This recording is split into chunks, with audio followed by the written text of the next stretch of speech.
last 4 pools just real quick. We're not going to take too much time on those. We are starting round 2 pools. So but I love to ramble. We're not going to ramble. So we have pool 13 with Dope, Frozen Flame, Morning Thunder, Old Nate, Scar, Silent Swag, and Slarty Bart Fest 42.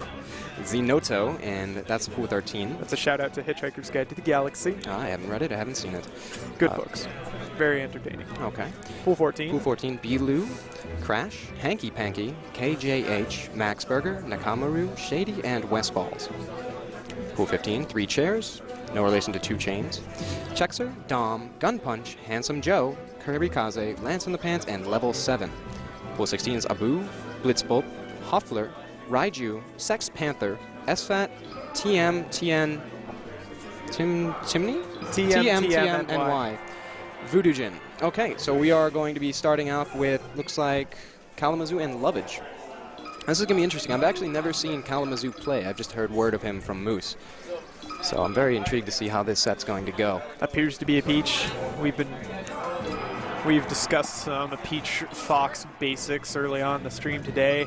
The real gist of it comes down to Fox hits hard, he moves fast, but Peach is the princess of trades, and fast fallers fall into the grinder, and anytime they get tangled up in their tech skill when they trade with her, can just end up meaning so much damage. If you go for a tech, or you go for an L cancel, but you end up missing a tech, you can just pay so much, and it doesn't take a lot of effort from the Peach to do lots of damage. Well, it doesn't look like Lovage's little break from the game has had much of an impact on his tech skill, just based off the first 10 seconds at least.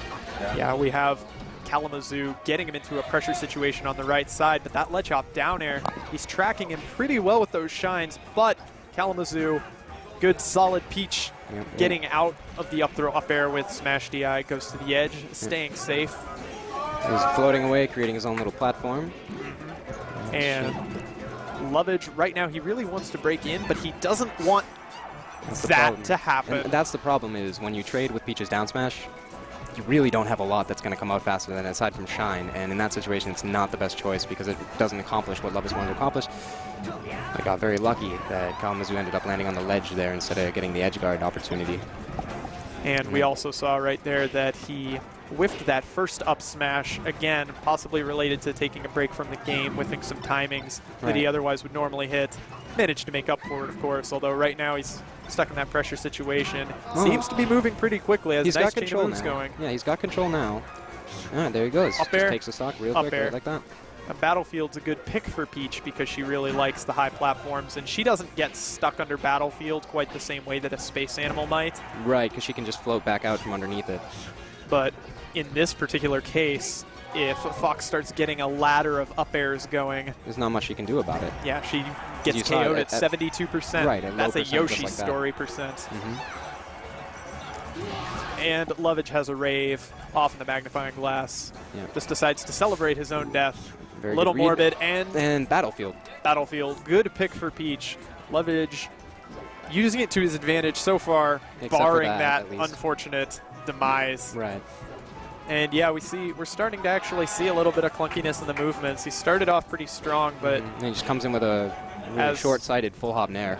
As momentum started shifting, like that lack of comfort and that lack of effort in muscle memory. I think it could be possible, just because of the caliber of the player that Lovage is, he may be trying to just sort of bait out different things and seeing what Kalamazhu does to punish him when he goes in. Like, for one example, you saw he would just throw it up smash while Kalamazhu was floating off the stage. And there's no way that up smash was going to hit. But you could see later in this set, wow. Just going to have to break from the analysis for a bit to mention that he took that first stock in 10 seconds. Not even 10 seconds, it was like 8 seconds. That was a beautiful combo. I count the travel time off the screen. But yeah, he just had a really nice sequence catching Peach in the air where she could crouch cancel, using high moves, the platforms to connect, and just pushing her up into the sky, and then eventually getting her the up smash on the platform. Nice running shine into up smash. Pushed him off the stage. He shielded that shine too, you saw that. And pushed him off the stage before he could get to the ledge. Got him with the up smash. In that case was actually particularly interesting because Kalamazhu had a stitch face and threw it to cover the recovery. So Oscar just said, I'm going to forget it. I'm not going to take that hit and keep himself a little clean without that on his mind. Yeah, and it also kept the It also kept the Stitch face from bouncing and giving Kalamazhu the chance to pick it back up and use it on the next stock. Right, it's just a waste of a Stitch, basically. Now Kalamazhu is off the level and dead. A very cute little attempt at the reverse back air, just perfectly syncing up the forward B with the edge. And Kalamazhu's got him hit slightly, but he does manage to get the shield grab against the jab pressure from Peach. It was very good timing right between the jabs. And that flow cancel pressure kind of makes space animals want to cry when they think about how hard they try to time all their L cancels perfectly, and Peach just gets the float cancel that's faster than anything else they could ever hope to do. And see, he got impatient again, just threw out that up smash. And he covered the cloud. Went for the air dodge up there to go for the cloud, and Kalamazhu wisely just went out there with the neutral air. Got it, and it's clean 2 stock to 1. So you can definitely see, as opposed to the last match, his tech skill has absolutely picked up. So I think first match may have just been sort of feeling him out, but also, of course, could have been just good play by Kalamazhu, and we saw he won the match. So yes, indeed. Something I'm fond of saying, though, is that no match against a space animal is ever anything but close. So you see Lovage every time. That was a good laser just for the extra 2%. So each time that Lovage comes back on the stage from the ledge, you can see he goes for the platform. It doesn't look like Kalamazhu has really taken to trying to punish that. However, at the same time, it's not the easiest thing to punish. And there we see that he, as opposed to the last match, spaced out the up smash correctly, waited for the second one, and went in to get the killer up smash. Yep. And we have Scar, who's very excited to see the stream, I guess. I don't know. He's just has a like big, happy look on his face. And anyhow, game 2 goes down pretty quick. Yep, 1-1. Lovage seems to have his tech skill back. Game on point. He's not even really... doesn't even look worried. He's just staring at the screen. Kalamazhu, you can see he's got thought in his face and everything. And Lovage just adjusting his hair. Lovage looking unbelievably robotic, wearing the exact same expression as he had on his face after losing game 1. Which I at first interpreted as possibly frustration with not doing super well when he knows what his own tech ceiling looks like. I feel like that forward smash on the platform was just a mistaken down smash, because the down smash would have picked up Lovage, but the forward smash was just a poor choice of techs. Most likely a mistake on the C-stick. And right there, could have stayed on the ledge. Yeah, Kalamazhu, he was eager to get back on the level and make sure that he got away from any potential shine work. Right, so he was afraid at that situation. He was just feeling like, okay, I'm being chased, I need to get away.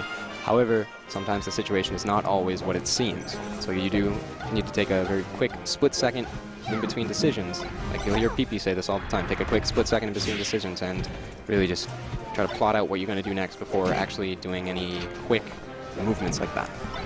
Something I'd also like to point out that Lovage is doing pretty well is he's doing a really good job of mixing up his movement rhythm so that Kalamazhu is feeling a lot more forced to kind of throw out panic aerials and smashes.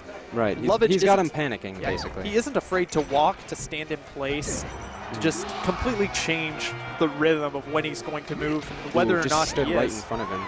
It was very intimidating by just standing there and getting the grab. Not sure where the pause came from, but doesn't really matter. Yeah, either way, one of them was off the screen, and then so it's all right. Very good shine grab. Nice little bit of pressure there. Nair, shine, into grab. Rather nasty sequence, and while you're trying to wait out just the general shield pressure, you end up eating up throw up air. Right, it opens your opponent up completely. Kalamazhu actually manages to get the timing on hitting the forward B, but he doesn't get it soon enough to actually send him the appropriate way. Shield stab on that down smash, though. Gonna pick up Lovage's second stock. Got his toes. And it's 2 stock to 2. Peach off the level. I really like how Lovage does that additional laser. It's something that I've seen from a fair amount of West Coast players, where if somebody just gets knocked off like that, and there's not much you can do to follow up, they'll just shoot you with that laser, and they'll get you with that extra 1 or 2%. Or, I'm sorry, 2 or 3%. Because you never really know when it's going to be the thing that does it. And I want to just comment on that. It was a pretty nice set of moves linking into the grab. Unfortunately, no follow-up for Kalamazhu. And Lovage is at 2 stock. And he's got the pressure going once again. Gets tagged by that forward air. Very good. Kalamazhu with a... taking notes from Armada. Yeah, becoming a textbook edge guard sequence against space animals. And that's what you have to watch out for as space animals, because it's I'm not going to say it's easy to execute, but you're going to die when that begins. There's Yeah. not anything that you can do about it. You will die. Kalamazhu, though, has him in the pressure situation at the edge. No, This is what Lovage kind of reset the situation here, but got the dash attack. He's off the ledge. Ooh! He messes And up the angle. just that tiny little tech flub, and that's what it always comes down to in the matchups against floaties who don't have quite the same tech ceiling that a space animal does. Right. Is as you want to advance your character more and more, you have to push yourself towards these tighter margins of error to get better and better options. But for the floatier characters, it tends to just come